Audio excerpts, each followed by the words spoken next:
Learn the most advanced recruiting techniques. Land the most desirable talent. Launch your company towards massive success. This is the Higher Power Radio Show with Rick Girard. All right, ladies and gentlemen, seasoned leaders are out there, and they're willing to work for your startup at more than just an advisory level. So they're called fractional leaders, and they're easier to find than you might think. Consider the possibility that in this hiring market, seasoned veterans may be your best hiring option for building your company. Today's quote: "We came into a broken world, and we're the cleanup crew." Any idea who said that, Mr. Matt Spooner? I don't know. Enlighten me. That was Kanye West. Seemed appropriate, right? I'm Rick Girard. Welcome to the Higher Power Radio Show. Our mission is to help entrepreneurs and hiring managers avoid costly hiring mistakes by identifying a specific problem and providing proven solutions to help your company win the right hire. We share insights from top-performing rebel entrepreneurs, disruptors, and industry experts like our guest today, Mr. Matt Spooner. He is the Fractional Chief Business Development Officer for GigX. Matt has nearly 2 decades of experience within the arenas of marketing, sales, business development, and account management. He has built and led high-performing teams within both for-profit and nonprofit sectors. His cross-industry, cross-function experience allows him to approach opportunities and issues with a unique and valuable standpoint. Fun fact, Matt is an avid endurance athlete, and he's completed 3 ultra marathons. Was that like 100 miles? Oh, ultra marathon is anything above a traditional marathon distance. So yeah, I've done a couple 50Ks and then one 50-miler. So working toward that 100-mile You're distance. Crazy, man. I thought I was crazy. You're crazy. Prior to joining GigX, Matt worked in the world of retained search, and his role as vice president at McDermott & Bull kept him close to hundreds of C-suite leaders and hiring managers. Matt is plugged into the senior level executive community, and he understands what they bring to the table and how organizations can best attract and leverage them, which makes Matt the perfect guest for today's topic. Matt, welcome to the Higher Power Radio Show today. Thanks, man. I'm nice really, to be here. Really excited to have you. So today we're going to cover a few things. We're going to go over the benefits and drawbacks to fractional leadership. We're going to then talk about where to find fractional leadership and then how to evaluate and hire them. We got our work cut out for us today. Can we do it? We can do it. I don't know. I think I can. I think we can.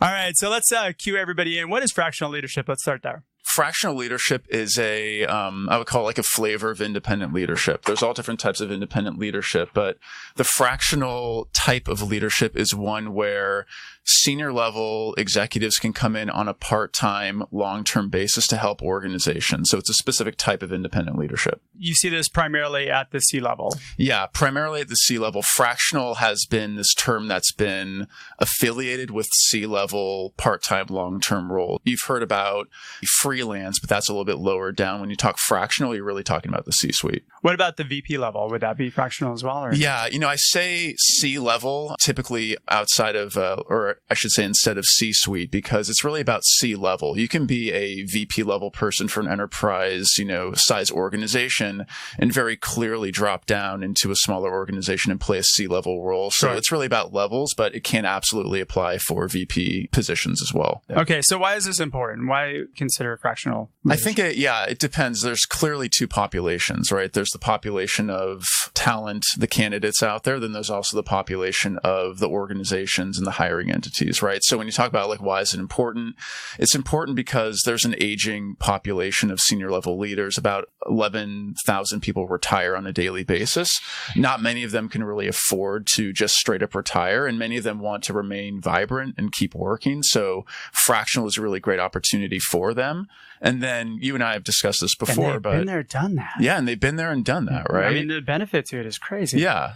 And especially in this market where it's hard to find people. Yeah. And I find it's interesting because a lot of companies, they want that sweet spot of the young executive because they feel like it's not going to cost as much. Yeah. I think that there's type of allure with that thinking, and you, as an organization that's hiring, can be kind of lulled into feeling confident that you can hire someone young at a lower price tag and get the same type of lift that you might be able to get from someone who's a bit older and more experienced. But the fact of the matter is when you have, 15, 20, 25 years of experience in a marketplace, you've gleaned much more than your skill. You also have great knowledge of how organizations work and the contacts that you bring along with you with your functional expertise. So there's a lot. So why isn't this common for startups to look at fractional leadership or to look at fractional talent as a go-to? Fractional largely has been relegated to chief marketing officers, chief technology officers, CFOs. CFOs for the last several decades. And so this awareness of fractional is now starting to coincide with the growth of the gig economy. By and large, young organizations, startups, even small businesses are just not accustomed to hearing the phrase and the terminology, despite the fact that the application of part-time workers has been, fairly broad within multiple industries. I think that thinking about bringing in that C-level leader in a fractional role hasn't been thought of more broadly outside of let's say those like 3 areas that we just spoke about. So it's starting to expand. Well, isn't it really an advisor? Okay, so most startups probably look at people at that level as an advisor as opposed to a fractional person that can come in a paid position and help them. Yeah, and that kind of goes back to what I mentioned before, is that there are multiple types of independent leadership.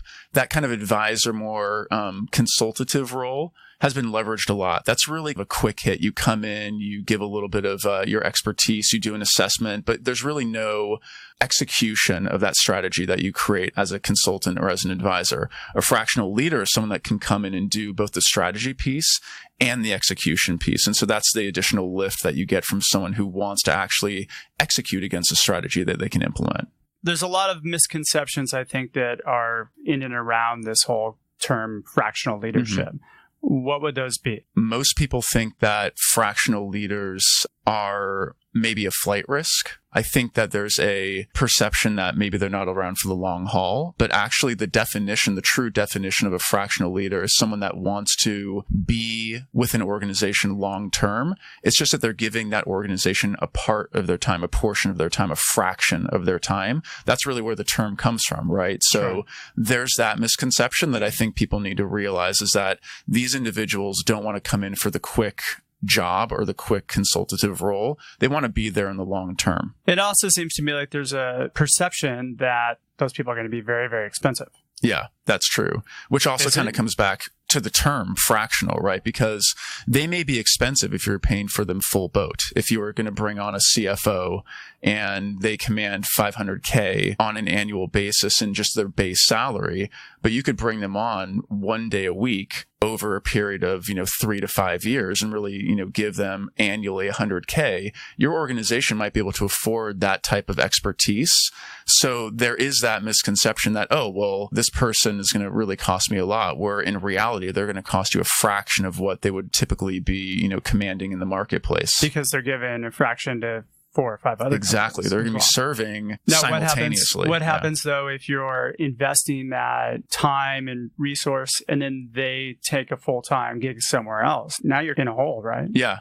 That's possible. And I'm not going to deny that some people might use fractional as a way to get a step up into a full-time role. But true fractional leaders are ones that have made a lifestyle choice, have made a career choice to move into serving multiple organizations over long periods of time, because they get the flexibility, they get the variety, and they get the freedom and all those things you don't typically get in the same capacity when you work full-time for one organization in a linear fashion. So they really enjoy that opportunity to serve multiple organizations simultaneously. So the fractional executives who are really doing it for the right reasons are in it for those reasons, and they're not as much of a liability in that way. Yeah. What are some of the other misconceptions? I think that there's a misconception that maybe some of these folks that are gravitating toward fractional leadership are doing it because maybe they're not as relevant in the marketplace anymore, and this is some way that they kind of get around that. There's kind of that joke that you hear out there that consultants are usually people who are full-time people looking for work but can't find work, so they're consultants. Yeah, exactly. And look, you mentioned it in the intro, but coming from an organization like McDermott and Bull, where my job on some large level is to work with an in-transition executive population, that's something that we discussed often with the hundreds of people that I got to know through that program. But there are, once again, the true fractional leader and the true individuals out there doing this are doing it because they've made a choice. And they're doing it because it's not that they can't find anything else. It's that they've realized that they can create a career for themselves that is kind of looks more varied, has more flexibility, and maybe even protects them a little bit more. Aren't most of the people that are in the fractional level toward the twilight of their career? You know what? That, I think, by and large, in today's talent marketplace is absolutely true. Okay. But there are younger folks out there. There's 30-somethings out there. Yeah, even like myself. I mean, you mentioned it. I'm the fractional chief business development officer for an organization. You're fractional? I'm fractional. I work fractional for an organization, right? So, well, we could have fun with that. Yeah, that was actually a choice that I made in order to get ahead almost of a curve that I saw coming into the marketplace. So I think some younger people are actually making a proactive decision to get into this space. Now, does GigX have a fractional CEO too? They have a full-time CEO.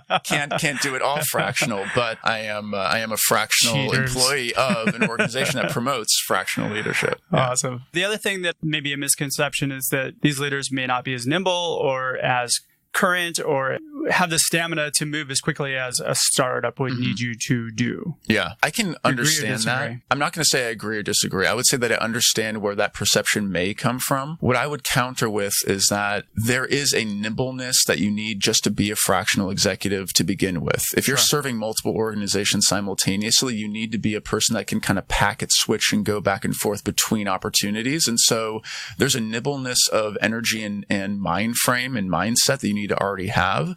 And so on some level, that should allay any fears that people would have about individuals who are kind of taking on those roles. Do you really need nimbleness, though, if you're using somebody a day a week? Yeah. I mean, you just need somebody to focus for 8 to 10 hours a day and then you're done, right? That's true, but there are certain roles. I'm just going to bring it back to my role because I'm not the only person out there that serves in a fractional business development role, which, you know, in large part is a sales type of a role. You don't necessarily shut off sales if you're working for an organization. You're not going to say, well, I'm going to do sales from 8 to 5 for this organization one day, and then I'm going to do it from 8 to noon. Wouldn't that be a benefit? Yeah, I don't know. It might be, but I think that by and large, there are certain functional areas where so it's you kind need of to an be oxymoron, responsive. actually. You can't be a fractional salesperson. I think it's all about structuring your day and building in those times to be flexible for that type of behavior. So I think, once again, in essence, the fractional executive, by and large, across functional roles, and I think it's more acute in certain roles, but across functional roles, you need to be able to handle multiple email accounts. You need to be able to handle multiple conversations. You need to be able to handle multiple products or services that you're going back and forth between. So even though you might be able to sit down and bang out 8 hours a day, one day here and one day there, you still need to make that switch in your mind mentally. So there's a nimbleness there that I think these executives bring. So it's kind of inherent with being fractional. I do. I think that there's an inherent nimbleness there. All right, you're listening to the Higher Power Radio Show. I'm your host, Rick Girard. For our podcast listeners, we're going to take a quick educational moment from our sponsors. Find out how healing a person's pain points attracts amazing people to your company. Check out our passive talent webinar at stridesearch.com. Our guest today is Matt Spooner. He's the fractional chief business development officer for GigX, and we're talking about fractional leadership.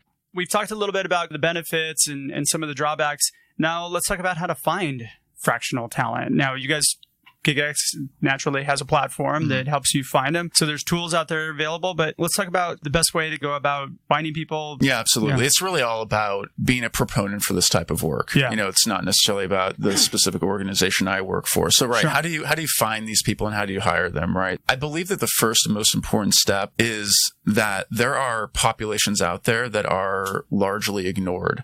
I think that part of what a hiring entity and an organization can do is think, and I hate to say it because it's just so corny, but think outside of like the traditional box that you put yourself in when you're looking for talent. And one of the biggest ignored populations out there are in transition executives. I think organizations can play a huge role in helping to illuminate within that community opportunities to serve their organizations on a fractional basis. So you might not necessarily need to go find an organization that's already doing it. You can just go within populations that are primed for this type of work and then go offer it to them. Transitioning executives are kind of easy to find because a lot of them go to networking events. I mean, all you have to do is get out of your office and go hit up a couple of networking events, and you're going to meet a ton of them. Exactly. I don't know about you. I meet a ton every networking event I go to. That's absolutely true. And, you know, coming from the perspective of someone that ran over 300 networking events a year for half a decade, these are target-rich environments for transitioning executives or those who are thinking about being in transition. So if you're out there and you're networking networking and you're meeting people, you're going to identify naturally center of target folks that can come into your organization on a fractional basis. I guarantee it. So if you're a startup and you're funded, you could also go to your advisory committee.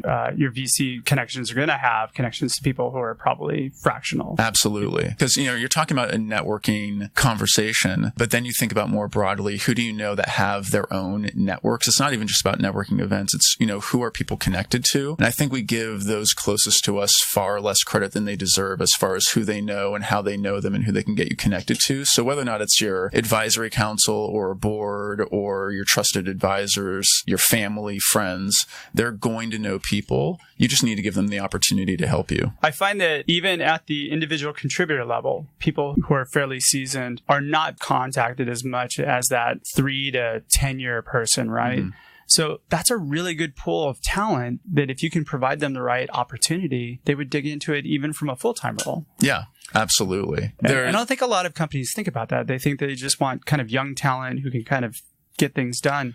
I think they want young talent who can get things done, or a related point to that is that they prioritize for some reason, which on a level logically makes sense. People that are currently in the role that they can make an argument are at the top of their game. But there are plenty of people out in the marketplace who are at the top of their game who through circumstances that had nothing to do with them are out there searching for something great, who could be great for independent leadership roles like fractional leadership roles for sure. Yeah. And there's that stigma, I think, behind a lot of people who are in transition. If you're not looking for a job, companies will talk to you. But if you're, for what you mentioned, whatever reason in transition, you're kind of like, exactly. Those are great talented people to pick off. And if we were being honest with each other and everyone else that we chat with, everyone at some point in their career is going to be in transition for some reason, whether or not it's self-manufactured or it was manufactured for you, and maybe multiple times. And so the more we can see the relevance of that population and the power and the dynamism of that population,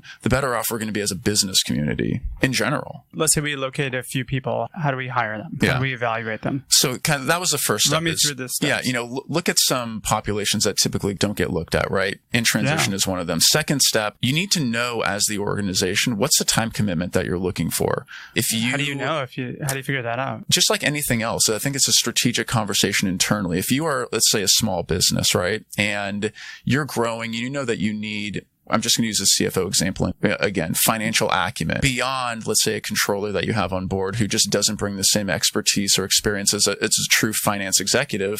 You're going to want to consider bringing on someone part-time. Have a conversation internally. What's our budget? What can we afford? That's really what the time commitment will be related to. So base it on your budget. Base it on your budget. So if you're going to spend $100,000 on a finance person to come on board, you can actually hire a fractional person for $100,000 based on whatever their hourly rate is. Mm-hmm. And they could probably do the same work as a 40-hour absolutely person. Yeah. You and I both know that the propensity for senior level executives to do the type of work that might be accomplished by a couple more junior people is there because they not only have the expertise and the functional acumen, but then they also bring these intangibles and these other connections to the organization as well. So there's so much to like there. And the fire alarm's going off. Why not? Woohoo! All right. So the first step was look at populations that don't typically get looked at, right? Okay. Secondly is determine what sort of time commitment are you looking for, which is related to your budget. Last step is that you need to be very clear on collaborating with the person that you're going to hire on a fractional basis on what are the expectations, and the expectations are going to be how are they measured, the KPIs, and then in addition to that, we're also kind of engaging this right now. Because of technology, a fractional executive could serve an organization in Shanghai if they're in Chicago, or Los Angeles if they're in San Diego. So what are the expectations for how often we're going to meet, when we're going to meet, what's the context of those meetings so that we're all rowing in the same direction? So setting performance metrics. Yeah, exactly. It's funny is I find that a lot of people don't know. If I'm a new startup, I just got funding, how do I know how much time I need somebody to be in there? I'm guessing you're going to be looking to that person to tell you how much time they That's exactly the point. And that kind of brings us back to... You need to have those conversations. Yeah, it brings us back to an earlier point. If you really know that you could use senior level leadership and you know that you're even going to need their advice and guidance on how they leverage them, you just need to open up the conversation. It's even more fodder in the cannon as to why they probably need to bring you in, right? Absolutely. And I think fractional leadership is going to be able to tell you what you need and advise you, right? Yeah, absolutely. That's what they bring. That's what they should be able to bring to the table. And if they can't answer that, don't hire them. Exactly. All right. So the third step would be collaborating the expectations. And then from a hiring perspective, set a rate and start going, right? Yeah, exactly. There's just going to be a time to pull the ripcord and go for it. Yeah. Basically, you're hiring a contractor. Mm-hmm. You're hiring a long-term, part-time, senior-level expert. That's my frame. With a lot of the changes in the law in California, how's that going to affect the gig economy? It's such an important question. And we don't know yet, do we? Well, you know what? In many ways, this is something that's just going to continue to happen, these conversations, but it's a good one to bring up because by and large, the AB5 regulations are not going to impact fractional executive. Let me give you a reason. Oh, they're why. not. Should not. I'm not going to say definitively, but should not. And let me give you an example. Okay. It's an ABC ABC test. test Piece to it, right? Yeah, there are exemptions for multiple populations, and some of those are for those who serve as consultants. But even beyond that, AB5 has an ABC test that's affiliated with it. What is the ABC test? ABC are the 3 hurdles that you need to clear in order to be seen as a true independent and not a full-time, and not an employee of an organization, but as a 1099 person. We could probably do an entirely different, radio show on it, but the second hurdle that you need to get over, that you need to clear, has to do with not working within the core of the business that the business is within. So a great example is if you want to be an independent pizza maker for a pizza shop, can't happen. Pizza is the business. And if you're making pizzas, that's in the core of the business. So if you're in a software business and you're coming in as a CFO or a finance person. Exactly. That's not the core business. But if you're an accounting firm and you're hiring a CFO, then that's where it gets... Exactly. That's what gets murky. But by and large, if you're hiring a fractional executive, you're not going to do it to be the pizza maker at your pizza shop. You're going to bring it into, an advisory type of a leadership type of a role. So if you're a software company and you're building software, you can't hire a fractional CTO. Exactly. But I don't know, you make widgets and you want to bring somebody in to do the IT, you can. Yes, I would say, within that second step, the whole, purpose of the B of the ABC test is if you can make an argument that you're working within the core service of the business, you're probably not going to pass that test. But if you're helping the organization grow with business development and they make widgets, well, you're not the one making the widgets, so you're probably in the clear. Yeah. So you just have to ask yourself that question as the independent. More importantly, you need to ask yourself that question as the organization itself, because the regulation affects the organization, not necessarily the talent. See, this is good clarity because I think a lot of entrepreneurs are scared of that, right? So if it's not a core business function, you're probably okay. Exactly. But of course, you want to talk to your attorney and advise. You want to make sure that you have the legal advice, but this is just a high level to say that by and large, you should be good if you are not working within the core service of the business. There's other steps, but that's one of the biggies. So I remember my friend Bob Yanowitz from Fisher Phillips used to say, think of it like a plumber's test. When you hire a plumber, you just tell them, hey, I got a leak. And then they come in, they bring their own tools, they set their time, they give you a bill afterwards. And this was prior to the law going down. But you don't really have any influence as to anything. And it doesn't function in any of your core business whatsoever. Exactly. Whereas I think where a lot of companies get sticky is they do that contract to hire type thing. That's scary. Yeah, that might be a no-no in this scenario, or maybe most likely is a no-no. Most definitely. We're running pretty low on time. What would be 2 or 3 key takeaways that we can give to the audience that help them to create this as an option with their business? Sure. Key takeaways. Fractional leadership is an affordable and powerful way to bring C-level talent to your organization, full stop. So just, keep that in mind. Secondly, there are thousands, just, scores and scores of overlooked executives that could be great for fractional leadership roles. Outside of the websites and the tools that you can go find them on currently, there are just people out there you can meet through networking, through your own network that could be great for these types of roles. That's the second takeaway. Okay. Third is that I really believe the key to success with these leaders is to make sure that there are clear expectations of their work, how you're going to meet with them, and what you expect them to deliver. Because by and large, they're going to be functioning outside of your 4 walls. And so make make sure that your expectations are very clear. And I know the word diversity is kind of a big thing these days. Having seasoned executives within a company does spark innovation, does bring a lot to the table, that maybe even a little adult supervision, so to speak. Exactly. I've heard that said before. I always thought it was kind of funny, but it does bring other ideas and it brings other strength to your organization, which will probably help you build your company faster. Absolutely. That's really one of the big points of Fractional is build it faster with C-level talent that they can get right in there. All right, Matt, we're just about out of time for today's show. I want to thank you for your time investment today and welcome to the Higher Power Radio community. Sure. You have a day job. I'm sure people in our community would like to find out a little bit more. How do they reach you? And give me a quick plug on GigX. Sure. So easiest way to reach me is on LinkedIn. If you just type Matt Spooner in the search box, you can find me. I don't do a ton on social, but LinkedIn, I'm definitely there. Email. As you should be. As I should be, I know. But, email is easy. mspooner@gigx.com. Real quick on and that's GigX. GIGX.com, exactly. And real quick on GigX, it's a platform that connects organizations that want to grow, that need C-level talent but can't typically afford it. It connects them with these C-level fractional executives that we've been talking about. So really, we're a matchmaking service between those two populations. Matchmaker. Okay, cool. All right. I want to thank our listening audience for tuning into this week's episode of Higher Power. Quick thanks to our team, our engineer, Paul Roberts, our producers, Andrea Ballin, Shanti Ryle, and Ayla Gerard. If you're listening to the podcast, please subscribe, review, and share. We're listening. We love your feedback. And after all, this show's for you, so keep it coming. You can join the Higher Power Radio community at Higher, that's Hire, Power, Power, Radio, RADIO.com, or you can drop me an email at rickatstridesearch.com. Tune in next week. Our guest is going to be Aaron Elder. Aaron is the founder and CEO of Correlate. I'm your host, Rick Gerard, and you have been listening to the Higher Power Radio Show. Aloha. Thank you for listening to Higher Power with Rick Gerard on OC Talk Radio.